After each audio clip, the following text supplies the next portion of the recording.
Buenas tardes, bienvenidos a nuestro curso de Sapienciales número 2. ¿Cómo están?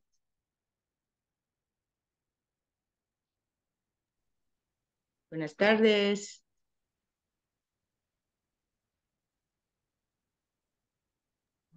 Buenas tardes, Betsaida. Buenas tardes, Ricardo, ¿cómo están? José Luis. José Luis Arrigo. ¡Ay! ¿Cómo está, licenciado?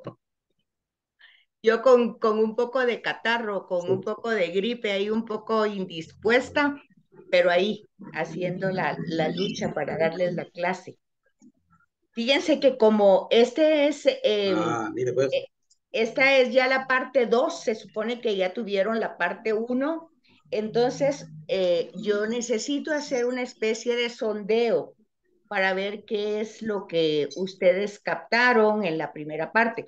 Quiero comentarles de que no sé qué problema tiene ahorita el Zoom, que me costó muchísimo, muchísimo entrar. No sé si lo están innovando, si lo están, pues a cada rato lo van cambiando. Entonces, yo necesito que en el periodo que estamos ahorita, que lo logré poner, casi pasé media hora intentando entrar y mandarles el link, pero necesito que ustedes, eh, así como muy despiertos, me compartan lo que ustedes captaron de la primera parte de los libros sapienciales. Así es que más que hablar, quisiera que uno tras otro fuera añadiendo lo que van recordando y mientras tanto yo voy tomando nota de lo que ustedes van diciendo para complementar, para que este curso sea complemento del anterior.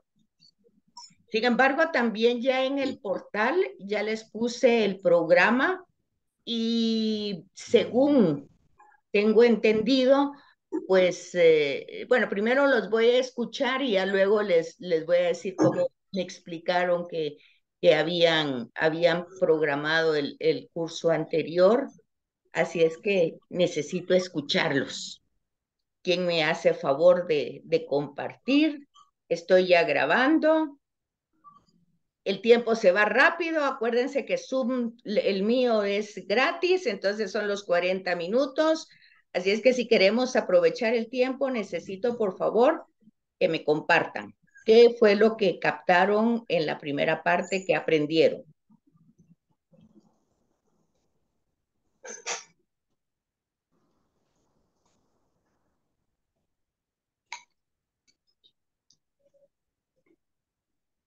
No, no hay nadie que pueda apoyar.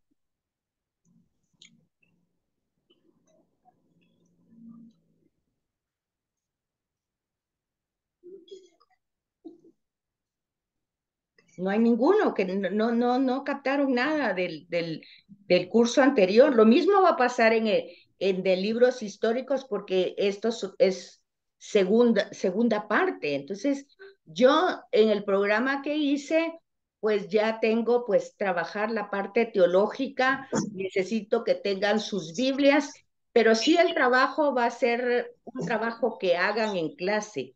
Así es que sí necesito que se me pongan las pilas, que me digan que si de veras quieren estudiar y aprender a manejar su Biblia, porque necesito que tengan su Biblia de estudio, que la tengan allí y que trabajemos pues unísonamente ustedes y yo, si me hacen el favor, pero necesito saber las bases que tienen. Licenciada, muy buenas tardes. Le habla Eugenia de Ovalle. ¿Qué tal, Eugenia? ¿Cómo está? Bien, licenciada, qué gusto saludarla. Y me alegro Igualmente. que usted sea nuevamente mi catedrática. Gracias, Eugenia. Pues mire, yo lo que capté en las clases anteriores, pues que vimos todo, fue más que todo la vida de todos los profetas y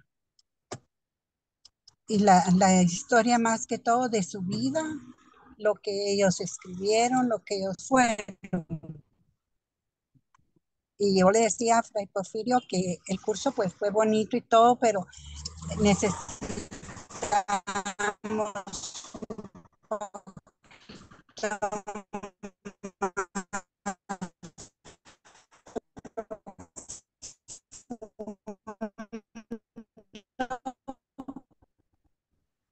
Ok, se va un poquito la comunicación, no sé si ustedes me oyen, si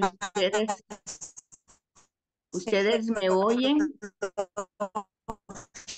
Eugenia, casi no se le capta.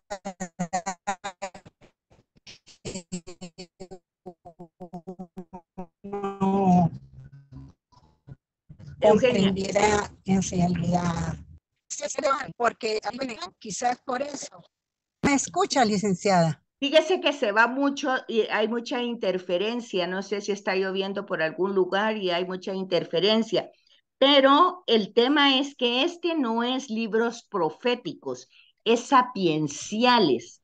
Entonces, en la sabiduría, yo necesito saber qué captaron ustedes de los salmos, del cantar de los cantares, de Job, de esos libros que tienen pues esa sabiduría en los salmos, proverbios, ¿qué captaron de eso, verdad? Porque lo que vamos a ver es en este periodo sapienciales. Digamos de los salmos, que los salmos nos ayudan en todo momento, que nos sirven para todo, porque el salmo tiene de todo para de súplica, de misericordia, más que todo fue la palabra divina del Señor el que inspiró a los escritores a hacerlo. Y sí, en realidad, también en los sapiensales fue la historia más que todo de todos los que lo escribieron, licenciado. Digamos, no, más que todo, eso es lo que vimos. Ok, por eso yo necesito que ahora nosotros, como lo que vieron más que todo fue el contexto histórico, nosotros ahora vamos a trabajar el contexto literario y vamos a trabajarlo con nuestra Biblia. Entonces yo necesito que cada uno de ustedes tenga su Biblia a la mano todos los días que empecemos la clase, porque vamos a trabajar.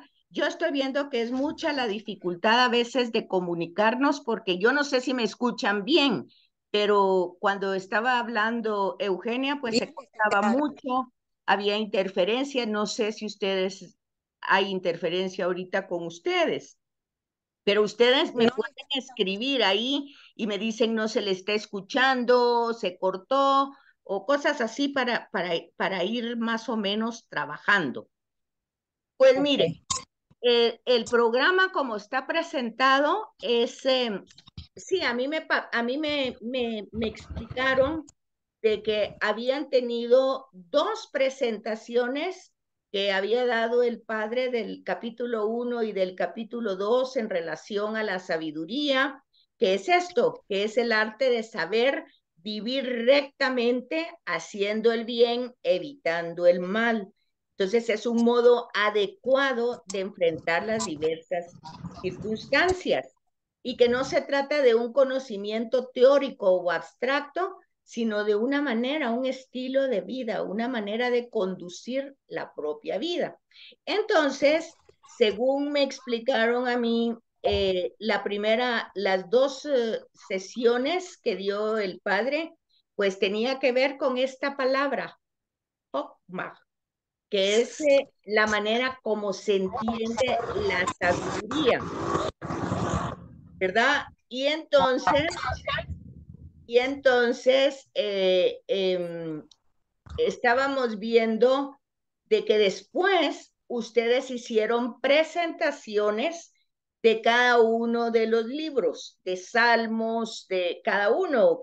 Entonces, ahorita tocaría que cada uno de ustedes de la presentación que hizo de su trabajo en una forma muy sintética me dijera exactamente qué presentó, porque así no me dieron pues no me dieron el organigrama de quién había hablado de Salmos, quién había hablado Proverbios, quién había hablado de Job, no, pues no me dieron ese organigrama. Solo me dijeron que lo mismo había pasado con libros históricos, que el padre había dado 2 presentaciones y que luego pues ustedes habían presentado los temas. Entonces yo necesito saber los que presentaron los temas, que me dijeran qué temas presentaron y en qué se enfocaron, porque yo me voy a enfocar en el mensaje teológico y en la clave de comprensión del texto, o sea, del libro. Pero necesito saber si ya tienen ustedes la base, porque si no, tampoco me lo van a comprender. Entonces necesito las personas que trabajaron cada tema, que me digan qué fue lo que presentaron y qué fue lo que compartieron a sus compañeros. ¿Sí me comprenden? Rosana ya anda por ahí. Acabo de entrar, licenciada. Sí, Mucho Rosana, gusto. ayúdeme, por favor. Ahorita. Mire, pues Sí, es que me toca la segunda parte tanto de sapienciales como de libros históricos.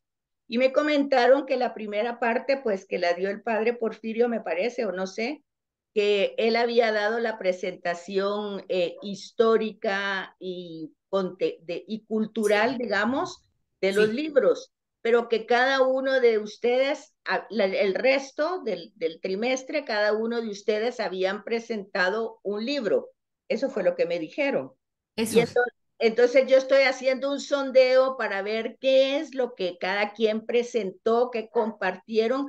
Yo ya puse el programa en el portal, ya se lo pasé al padre, y Ay, yo voy gracias. a trabajar desde la Biblia, con la Biblia, leyendo la Biblia, y necesito que cada uno tenga su Biblia con ustedes, porque yo voy a trabajar el mensaje teológico y doctrinal de cada libro.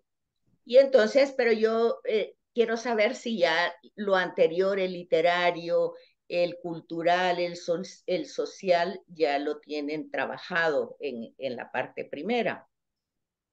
Le soy sincera, licenciada, yo no entré a todas las clases, pero hicimos lo último, mis compañeros me podrán ayudar, fue la exposición que cada quien hizo Ujú, de un libro. ujú. Pues ya fueron varias sesiones de exposiciones, Exposiciones. ajá, Pero ¿en y qué se basaban las exposiciones, Rosana? déjeme ver, en Sapienciales, yo hasta ¿A usted perdí. le tocó alguno? Sí, ¿Cuál le tocó déjeme, a usted? me tocó el libro el de Ruth fue el otro, el libro de Judith. Judith, Yo ok. hice la exposición eh, y bueno, pues explicando según algunas preguntas que nos compartió Fray, que había que responder, ¿verdad? De la época, de que contáramos qué era lo que habíamos comprendido del libro, cómo se adaptaba a la enseñanza a nuestros días. Recuerdo que era eso. Y entonces, bueno, pues lo fui desarrollando y todos mis compañeros pues trabajaron un libro, Sí, ¿verdad? De qué chévere. presentaciones muy lindas.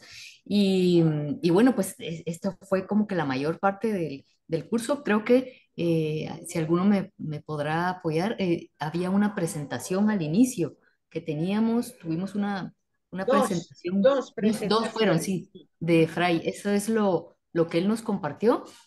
No grababa la clase Fray. Entonces, bueno, pues por eso no entré, no pude entrar a las que en ocasiones pues tuve que dejar de participar, licenciada. Muy bien, Entonces, gracias, Rosana.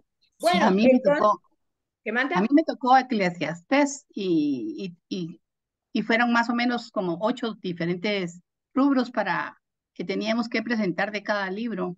Teníamos Ah, que presentar los posibles autores, la época o siglo en que se redactó, el contexto en que fue escrito, la división del libro, qué características literarias tenía, qué temas Bien. trataba el libro, su teología, fuentes de elaboración del libro y relación con otros libros del Antiguo Testamento y del Nuevo Testamento, o qué había significado para el Nuevo Testamento.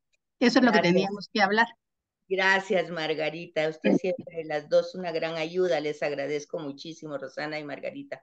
Sí, entonces ahí ustedes tenían más o menos las estructuras de los libros.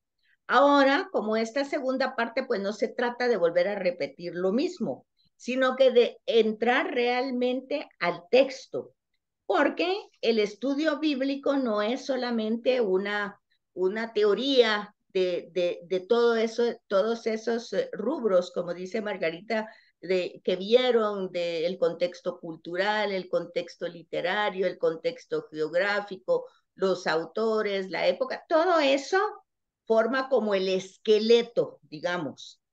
Pero luego nosotros tenemos que entrar a lo que ya recibimos.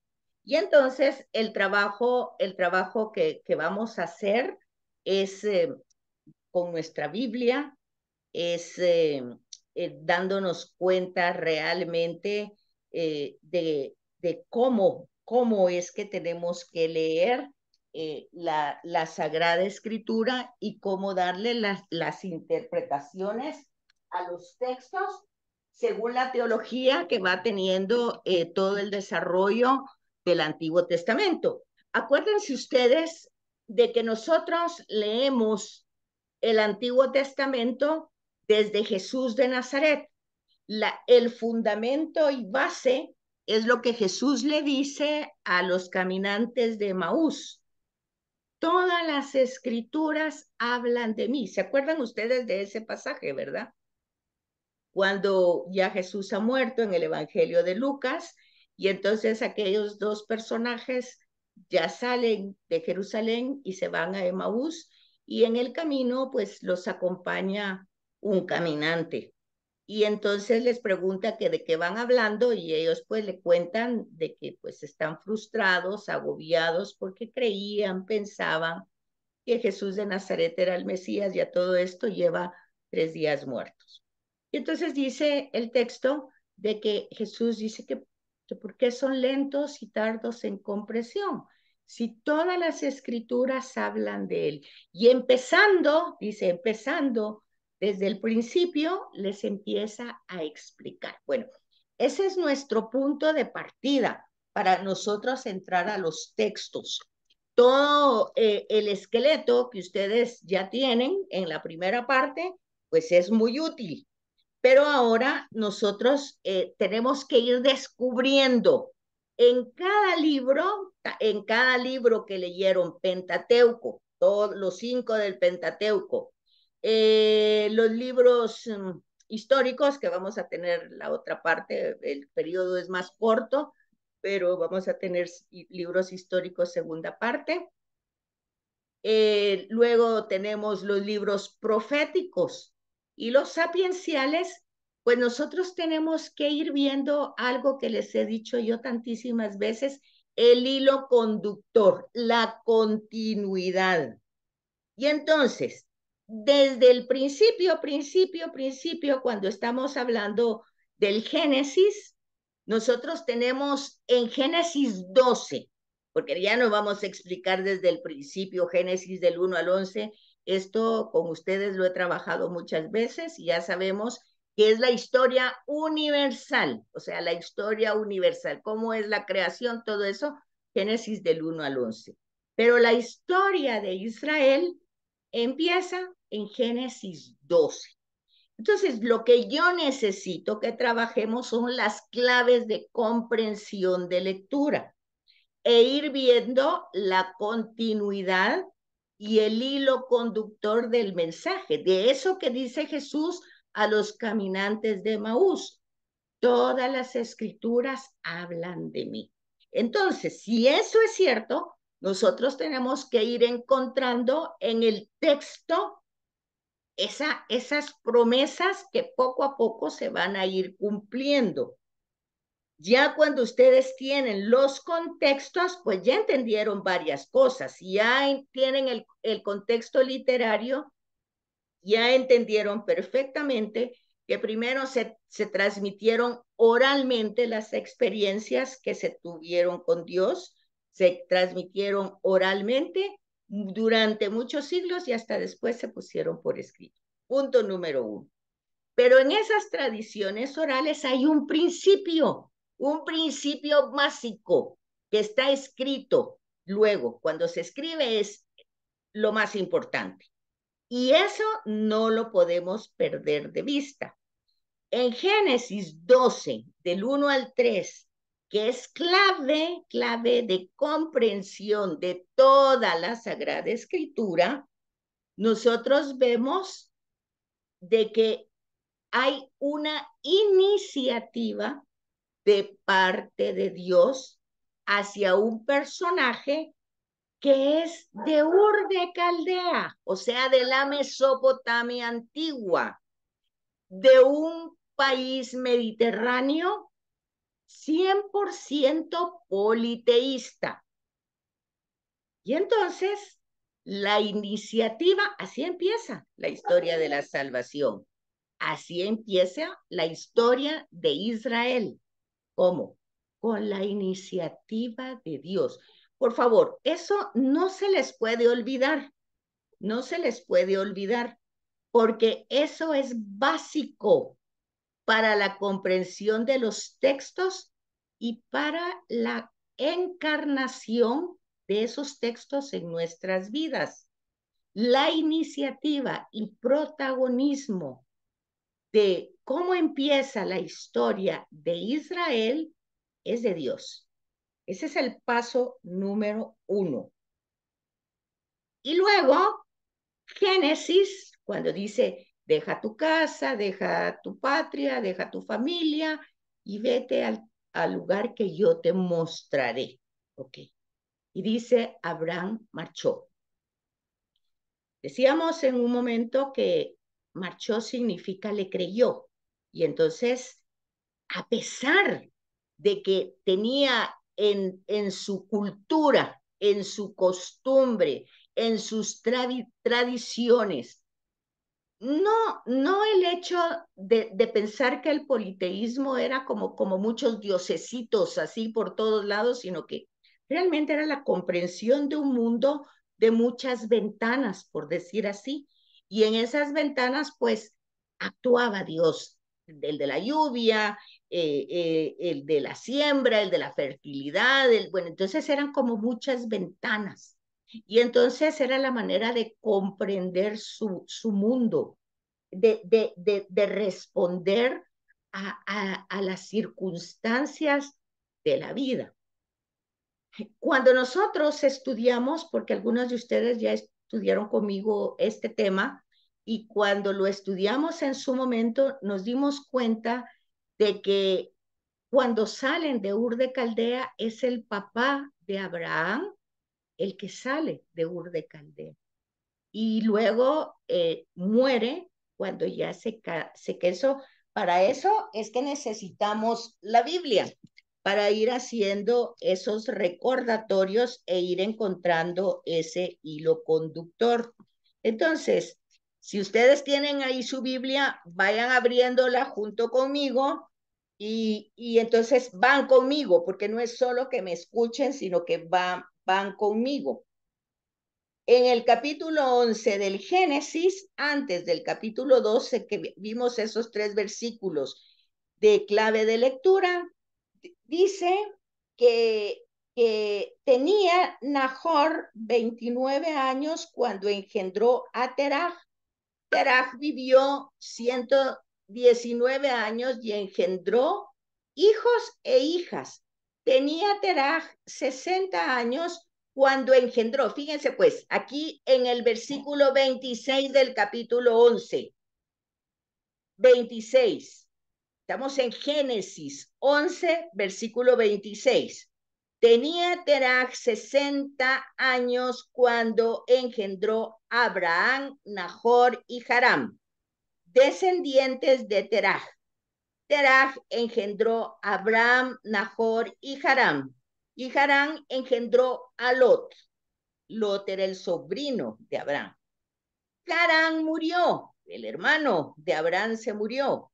viviendo aún su padre Terah en su tierra natal, en Ur de Caldea. Ok, estaban en Ur de Caldea. Siempre cuando nosotros leemos la escritura para encontrar el hilo conductor, no podemos sacar el texto de contexto. Tenemos que enraizarlo de dónde viene para darle el sentido. Esto es un arte que debemos de poner en práctica, no solo teóricamente, sino que tenemos que perder el miedo, abrir nuestra Biblia, leerla, entenderla, utilizar las notas de pie de página para que esto tenga sentido.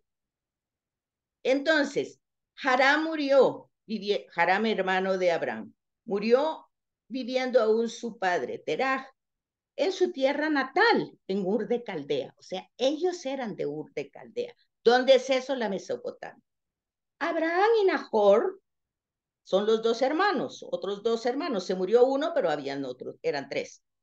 Se casaron, o sea, no se casaron entre ellos, son hermanos, se casaron con mujeres, ¿verdad? Y la mujer de Abraham se llamaba Sarai, y la de Nahor, Mica, hija de Haram, o sea, hija del que se murió. Padre de Mica y de Isca. Bueno, ahí va una genealogía y dijimos que las genealogías son puentes que conectan una época con otra. Sarai era estéril y no tenía hijos. Terah tomó a Abraham, su hijo, a Lot, su nieto, hijo de Haram, a Sarai, su nuera, mujer de su hijo Abraham, y con ellos salió de Ur de los Caldeos en dirección a Canaán. Llegando a Harán, se estableció ahí. Fíjense pues, entonces salieron toda esa tribu, salió de Ur de Caldea, pero se llegaron a Harán y ahí se establecieron. Vivió 205 años Terah y murió en Harán. Bueno, ahí esa es la genealogía que cuenta de dónde viene Abraham, en un contexto politeísta.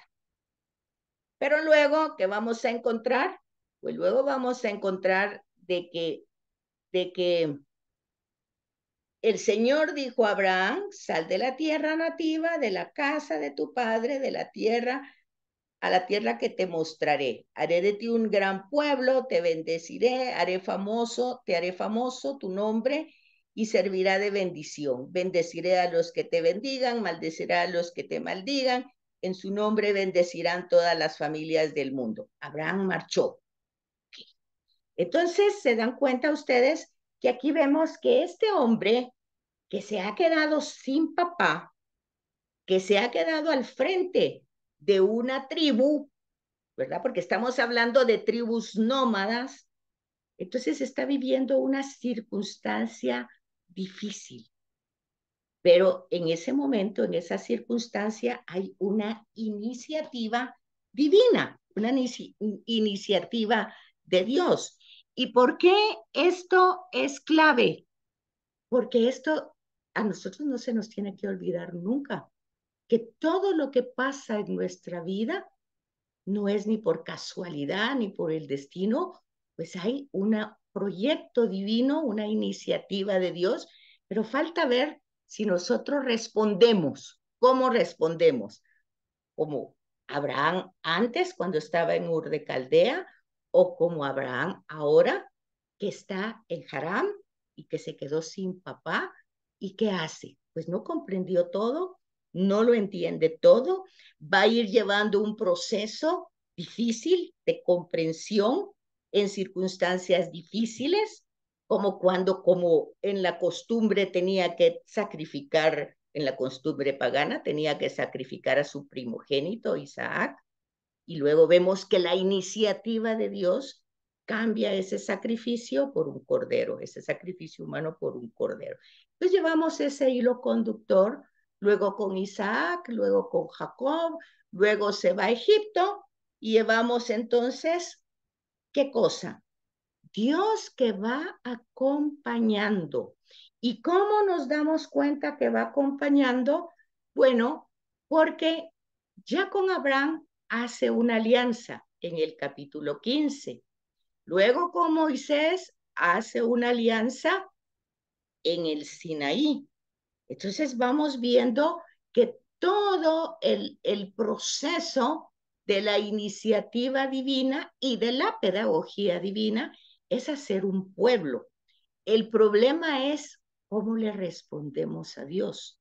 Si le respondemos como Abraham lo hizo, aún sin comprender las cosas, pero entendiendo que Él es el que tiene la iniciativa y nuestra respuesta es confiando, o si simplemente pues nosotros nos apoyamos en nuestro intelecto, en nuestras capacidades, en nuestra autosuficiencia. Porque entonces de ahí es donde va a venir todo el problema de los libros históricos, ¿verdad? De la entrada a la tierra después con Josué, se hace otra vez la renovación de la alianza, José la hace en el Jordán. Todo eso lo vamos a ir viendo nosotros en los libros históricos. Nuevamente, pero directamente los textos de la alianza, cómo Dios, fíjense una cosa interesante, en ningún momento ante la infidelidad del pueblo, Dios los abandona. Constantemente renova su alianza, constantemente. Y luego tenemos lo que ustedes ya estudiaron en los profetas, pues ese conviértanse, vuélvanse al Señor, pues eso que estamos diciendo, la iniciativa ha sido de Él, somos un pueblo porque Él nos ha hecho un pueblo. Tenemos vida porque formamos parte de la creación. Podemos decir a Dios Padre porque son por méritos de Cristo que nos ha redimido y nos ha salvado. Tenemos la capacidad de acercarnos al Señor porque su Espíritu nos santifica. Entonces tenemos la capacitación que es iniciativa de Dios. Y entonces la sabiduría viene a dar toda esa salmodia, proverbios y todos esos libros que van reconociendo ese poder supremo de Dios, ¿verdad? Pero, pues tristemente, el pueblo, nosotros, en nuestra respuesta hacia Dios, pues está la infidelidad. Pero fíjense que no se trata una infidelidad así como de romper normas. No se trata solo de eso, ¿verdad? No se trata de que yo, pues, no tenía que robar y robé, no tenía que mentir y mentí. No, no se trata de romper normas. Se trata de no corresponder a ese amor que gratuitamente se nos da sin merecerlo. O sea, por eso la respuesta que se da y el tema de la infidelidad no es un tema en cuanto que sea como faltar o fallar a esta o aquella norma, sino que es más bien hacia dónde se va nuestro deseo, hacia dónde corre nuestro deseo, hacia dónde se encamina nuestro deseo. Y eso es lo que va a hacer los libros sapienciales. Los salmos, por ejemplo, pues van a haber salmos, por ejemplo, mi alma tiene sed de ti. Entonces, ¿hacia dónde? ¿Qué es lo que yo deseo? ¿Qué como tierra reseca estoy yo necesitando de ti como agua viva? El deseo de la presencia del amado, que lo encontramos en los salmos, en algunos salmos y en Cantar de los Cantares. Miren, nos queda 3 minutos para que se acabe la primera parte. Como yo no tengo un Zoom comprado, sino lo tengo de ese gratis, para volver a conectar se necesitan 10 minutos. En esos 10 minutos, por favor, ustedes hagan una lista de lo que ustedes hicieron tomando en cuenta estos 4 elementos que yo les acabo de dar del libro de la sabiduría. La iniciativa de Dios, esa va en todos los libros hasta hoy, o sea, Apocalipsis y hoy. La iniciativa de Dios, nuestra respuesta, si es como antes de que Abraham se ha llamado, cuando formaba parte de una mentalidad politeísta o después, cuando marchó. Luego, la respuesta, ¿cómo es esa respuesta nuestra? Luego, fijarnos cómo Dios ha acompañado nuestra experiencia, nuestra vida cotidiana, cómo ha acompañado nuestros eventos contemporáneos, cómo, pero partir de nuestra experiencia, porque ya en la primera parte ustedes partieron de los contextos, ahora vamos a partir de nuestra experiencia personal y darnos cuenta que la infidelidad contra la que nosotros pues podemos pues fallar es rechazar el amor de Dios que gratuitamente se nos da. ¿Cómo sabemos eso? Pues hacia dónde se va nuestro deseo, ¿verdad? Hacia dónde corremos, qué deseamos nosotros, qué es lo que más deseamos. Entonces, me hacen ese listado, por favor, y lo comparten cuando entremos en la segunda parte. Y entonces ahorita queda 1 minuto y medio. No sé si tienen preguntas y dudas para que hagan, por favor. Si me comprendieron, si no me comprendieron. La última cosa.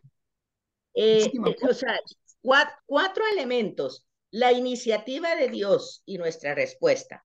El segundo, Dios acompaña nuestra vida contemporánea. ¿Cómo? Ustedes me digan cómo. Nuestra infidelidad, ¿en qué consiste?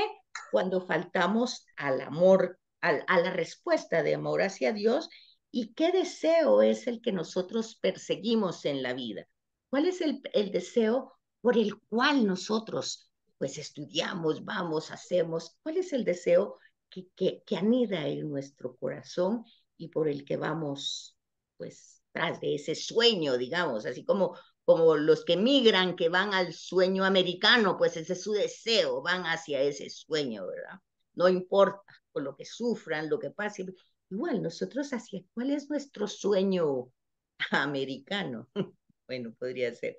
Entonces, que hagan esa listita desde lo que ustedes trabajaron del libro que ustedes hayan trabajado. Tienen unos 10 minutitos antes de volver a entrar, porque ya les